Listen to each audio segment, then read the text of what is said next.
गुप्त काल। देखो भाई, गुप्त काल के बारे में बताए थे। गुप्त काल की स्थापना किसने किया था? श्रीगुप्त ने किया था। किसने किया था? गुप्त वंश का पहला प्रतापी शासक कौन था?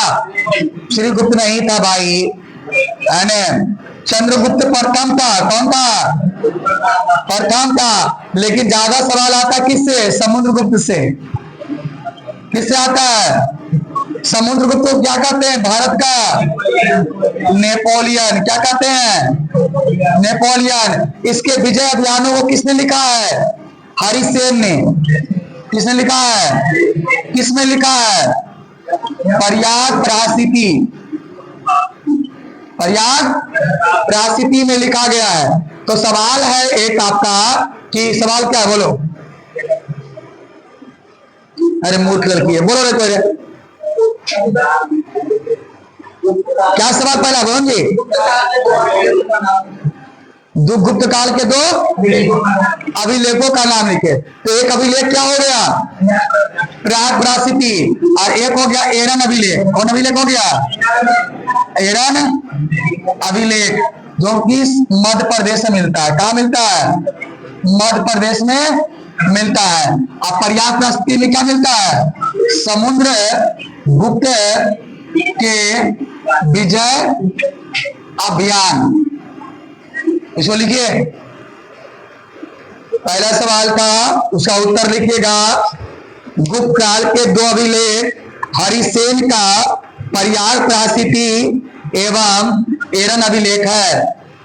गुप्त काल का दो अभिलेख पर्याय प्राशिति एवं एरन अभिलेख है। एवं एरन अभिलेख है।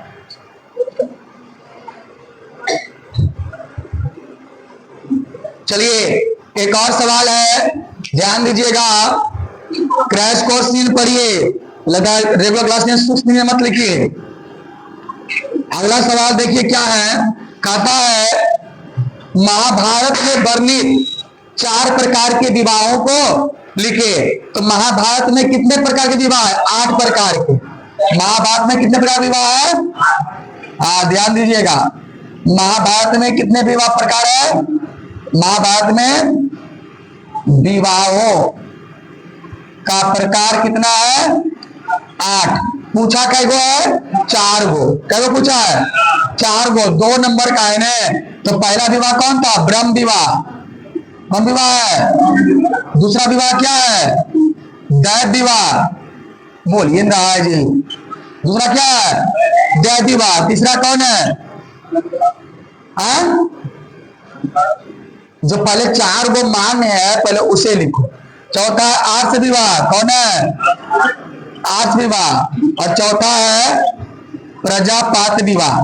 प्रजापात विवाह। पांचवा देखो, ये 4 विवाह जो है इसे मान्य विवाह कहा गया है। कौन विवाह कहा गया है? मान विवाह। अब अमान्य विवाह कौन है? एक है गंधर्व विवाह। कौन विवाह है? गंधर्व विवाह। छठा कौन है? राक्षस विवाह। कौन विवाह है? 7वां कौन है? असुर विवाह। असुर विवाह। और 8वां कौन है? पिशाच विवाह। पिशाच विवाह। यह 4 को जो है अमान्य है। क्या है? ये 4 को मान्य है, चारों क्या है? अमान्य है। 4 को मान्य है, चारों क्या है? अमान्य है। ब्रह्म विवाह क्या होता है बताइए? दैव विवाह क्या होता है बताइए? और प्रजापात विवाह क्या होता है बताइए हमको। तो ब्रह्म विवाह वैसा विवाह है जिसमें यज्ञ करने वाला जो वेद जानता है, जो वेद जानता है, उसके साथ कन्या का पिता जो है अपनी बेटी का कन्यादान करता है। दैव विवाह क्या होता है? जो यज्ञ करता है उसके साथ अपनी कन्या का विवाह करता है। आर्ष विवाह क्या होता है? इसमें पिता जो है दोनों को साथ रहकर जीवन जीने की शैली को समझाता है और कन्यादान करता है। अब प्रजापात विवाह क्या होता है? इसमें दो जोड़ा बैल और गाय को लेकर अपनी बेटी का क्या करता है? कन्यादान करता है। तो लिखिएगा हाँ, क्वेश्चन लिख लिए होंगे तो लिखिएगा पहला ब्रह्म विवाह, ब्रह्म विवाह लिखिएगा, ब्रह्म विवाह लिखिए। यज्ञ करने वाले वेद, देखो वेदों के ज्ञाता, वेदों के ज्ञाता वाले वर को, वेदों के ज्ञाता वाले वर को, वेदों के ज्ञाता वाले वर को, वर माने लड़का, वर को कन्या का पिता, कन्या का पिता अपनी कन्या को सौंपकर, कन्या का पिता अपनी कन्या को सौंपकर, कन्या का पिता अपनी कन्या को सौंपकर, अपनी कन्या को सौंपकर कन्यादान करता है, कन्या को सौंपकर कन्यादान करता है। दूसरा दैव विवाह, यज्ञ करने वाले वर को, यज्ञ करने वाले वर को, यज्ञ करने वाले वर को, वर को कन्या का पिता, कन्या का पिता, यज्ञ करने वाले वर को कन्या का पिता अपनी कन्या को सौंपकर, अपनी कन्या को सौंपकर कन्यादान करता है, कन्यादान करता है, कन्यादान करता है। तीसरा आर्ष विवाह, तीसरा आर्ष विवाह, इसमें कन्या का पिता, इसमें कन्या का पिता एक जोड़ी गाय बैल लेकर, इसमें कन्या का पिता एक जोड़ी गाय बैल लेकर, एक जोड़ी गाय बैल लेकर कन्यादान करता है। चौथा लिखिएगा प्रजापात विवाह, प्रजापात विवाह में लिखिएगा, प्रजापात विवाह लिखिएगा जब कन्या का पिता, जब कन्या का पिता वर वधु को साथ रखकर, जब कन्या का पिता वर वधु को साथ रखकर, वर वधु को साथ रखकर सामाजिक नियमों की जानकारी देता है, वर वधु को साथ रखकर सामाजिक नियमों की जानकारी देता है, सामाजिक नियमों की जानकारी देता है, सामाजिक नियमों की जानकारी देता है। तो इस प्रकार के विवाह को, तो इस प्रकार के विवाह को, तो इस प्रकार के विवाह को प्रजापात विवाह कहते हैं। क्वेश्चन नंबर 3 में आइए, क्वेश्चन नंबर 3 में आइए, क्वेश्चन नंबर 3 में आइए। वर्ण और जाति में दो अंतर बताइए। देखिए महाभारत में जो होता है वह वर्णों का वर्णन किया गया है कि भाई वर्ण जो होता है 4 होता है, एक होता है ब्राह्मण वर्ण, एक होता है क्षत्रिय वर्ण। क्रैश कोर्स में लिखिए, हाथ थोड़ा तेज चलाइए, रेगुलर क्लास नहीं है। क्वेश्चन आपका नोट्स अभी में सेट में।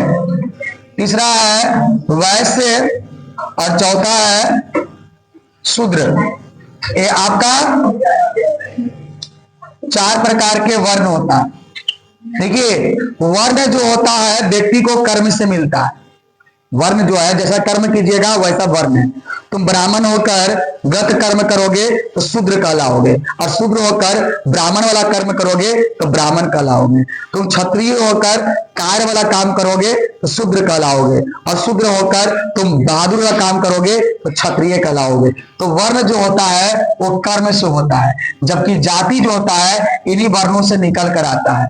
और जाति जो होता है वो माता के जन्म से होता है। तुम जिस औरत की गर्भ में पल रहे हो और वो औरत जिस जाति का है तुम्हारा जाति भी वही हो जाएगा, वही हो जाएगा। ये सबसे बड़ा अंतर है। उत्तर में लिखिएगा, पहला उत्तर लिखिएगा, पहला उत्तर लिखिएगा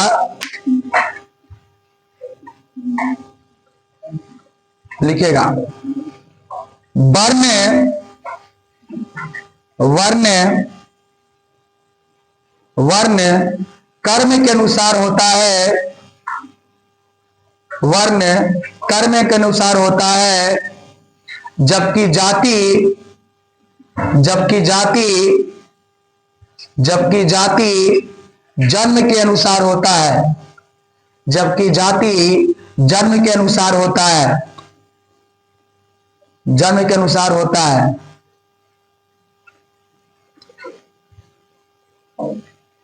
दूसरा लिखेगा, वर्ण के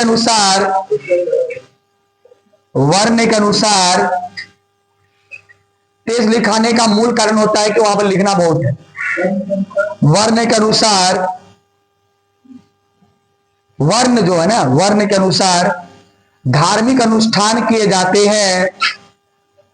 धार्मिक अनुष्ठान किए जाते हैं। धार्मिक अनुष्ठान किए जाते हैं। जबकि जाति के अनुसार जबकि जाति के अनुसार जबकि जाति के अनुसार जबकि जाति के अनुसार जबकि जाति के अनुसार सामाजिक कार्य किए जाते हैं। जबकि जाति के अनुसार सामाजिक कार्य किए जाते हैं, है ना। अब देखो, अब बोलता है फलना जाति ढोल बजाएगा, चिल्ला जाति तार चढ़ेगा, फलना जाति गाय दुहेगा। हाँ जी, जाति के अनुसार काम है, लेकिन वर्ण के अनुसार कर्म है। कर्म ही तुम्हारा वर्ण है। कर्म ही तुम्हारा क्या है? वर्ण है। वर्ण कोई पैदा नहीं हो सकता। तुम्हारा कर्म जो है वर्ण निश्चित करेगा। और अभी हमारा समाज इसको पता ही नहीं है। आदमी ब्राह्मण ही पैदा हो गया तो बोल दिया ब्राह्मण वर्ण। अरे भाई, वह कर्म कैसा है? अगर ब्राह्मण वर्ण में है और कर्म उसका घटिया है तो शूद्र से भी नीचे है। शूद्र कोई कैटेगरी नहीं है हमारे समाज में। शूद्र कोई जाति नहीं है, जाति बना दिया गया। आप धर्म को समझिए। कोई बोलता है क्षत्रिय है, क्षत्रिय होने से नहीं होता है, क्षत्रिय का कर्म होता है। अगर तुम क्षत्रिय में पैदा हुआ और कर्म तुम्हारा कायर वाला है तो तुम शूद्र हो। शूद्र कोई होता नहीं है, तुम शूद्र उसका काम है, समझे। कोई यहां पर शूद्र नहीं है। शूद्र वो हर व्यक्ति है जिसका कर्म खराब है, समझा। ये हमारा वास्तविक धर्म है। आगे आइए, पांचवा है जजिया क्या था, है ना। मध्यकालीन भारत में इटली से आने वाला यात्री का नाम लिखे। तो भाई, मध्यकालीन भारत में इटली से आने वाले यात्री का नाम पूछता है। तो बता, चौथा, ठीक है। मध्यकालीन भारत, देखो मध्यकालीन भारत में, सुनो, मध्यकालीन भारत में बहुत सारे यात्री हमारे देश में आए थे। मध्यकालीन भारत का मतलब क्या होता है? विजयनगर साम्राज्य, बाबर, हुमायूं, जहां का 5वां नंबर को जी। हाँ, मध्यकालीन में बहुत सारे यात्री हमारे आए, लेकिन पूछा है इटली से कौन आया? इटली से आया मार्को पोलो और पीटर मुंडी। पीटर मुंडी लिख लो, दोनों नाम लिखो, दोनों नाम पे पूछ रहा खाली। मध्यकालीन क्वेश्चन था, मध्यकालीन भारत से आए इटली के 2 यात्रियों के नाम लिखे। 1292 से 1293 और 1630 से 1634 लिखे ना। 1292 से 1293 के बीच में आया और 1630 से 1634 तक हिंदुस्तान में रहा। डेट भी लिखेगा। मार्को पोलो आया था विजयनगर साम्राज्य में जी। हरिहर और बुक्का के द्वारा स्थापित विजयनगर साम्राज्य जो था, इवन है। आगे है जजिया। जजिया क्या है? क्या है जजिया? क्या है? सुन लो, जजिया एक धार्मिक कर है। जजिया क्या है? एक प्रकार का, हाँ, जो जजिया है एक धार्मिक कर है जो बाबर, हुमायूं के द्वारा वसूला गया, औरंगजेब के द्वारा भी वसूला गया। हाँ, इसको हटाया था अकबर ने, है ना। गैर जो मुसलमान नहीं है, तो मुसलमान नहीं है, उससे बाबर हुमायूं जो था, अगर हम कहीं पूजा करने जा रहे हैं, कोई यात्रा पे जा रहे हैं, तो उस पर हमको टैक्स लेता था। उसका कहना था कि जो भी हिंदू है वो इस्लाम को कबूल कर ले, मुसलमान बन जाए। और वैसे में भारत में बहुत सारे हिंदू जो है वो इस्लाम को कबूल कर लिया था। तो अगर कोई पूछे जजिया क्या है, तो गैर मुसलमानों पर लगने वाला एक प्रकार का धार्मिक कर है, जिसे जजिया कर कहते हैं। लिखेगा, गैर मुसलमानों पर लगने वाला, गैर मुसलमानों पर लगने वाला, गैर मुसलमानों पर लगने वाला एक प्रकार का धार्मिक कर है। गैर मुसलमानों पर लगने वाला एक प्रकार का धार्मिक कर है